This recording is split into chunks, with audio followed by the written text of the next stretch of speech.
with the power situation.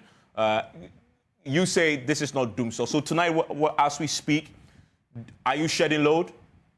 We are not shedding any load tonight. Everything is intact.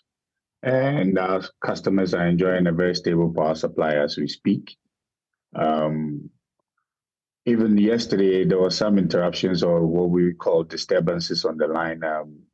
Gridco suffered some fire at the Malam BSP, so we had to isolate and drop a few lines. But with the requisite work done, we quickly restored power. As you know, we distribute what we get. So from the upstream, when there are any disturbances from the upstream, it actually affects our job on the downstream side. Okay, but in the last 2 weeks, in fact 3 weeks, because everybody uses electricity and ECG is a monopoly, so you use it. I experienced it too. We've been having this power challenge. Lights going off. There hasn't been a plan yet. I've heard you explain it. What caused it? What's happening there? Evans, at the beginning of every year, there's some maintenance that comes into play. I remember very well somewhere last year, it was Ghana Gas that had to shut down for some maintenance, and we had to make preparation for the purchase of some liquid fuels to keep the power up. This year, what we have suffered is mostly on the low voltage side, which has to do with ECG. Especially in the Ashanti region area, we had a lot of underground cables exploding due to the heat that we've experienced over this period.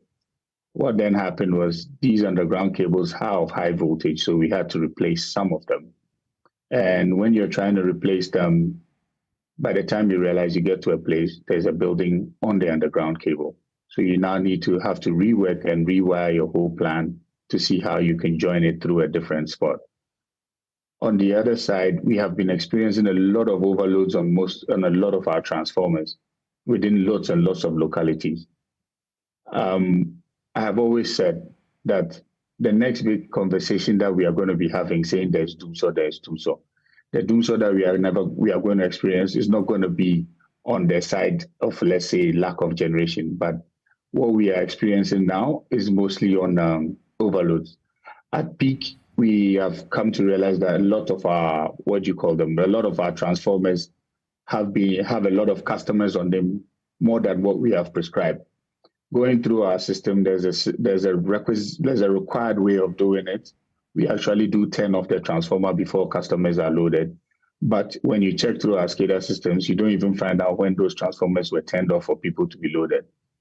I say this because if it hadn't been for the issues that we experienced in Sobenya and in Kroboland with our customers, we wouldn't have even known that local electricians had a way of onboarding people onto transformers without our knowledge.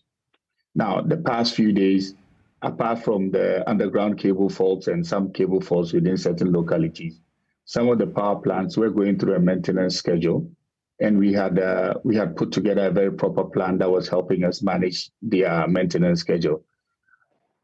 So at some point, we didn't have a backup, and one of the power plants that we were relying on to make sure that the buffer was okay suffered a gas valve, an emergency gas valve failed. So when that happened, we had to take certain precautionary measures. This is gas. These assets are very, very expensive. We don't want to make such mistakes where we would have to say sorry. So what then happened was at the time that the issue was happening, it was happening at the upstream side. And I do take full responsibility, and I have said on lots of platforms that, yes, our communication could have been better. We should have communicated that out. But I think on the upstream side, everybody was hoping for a quick reconciliation to the matter.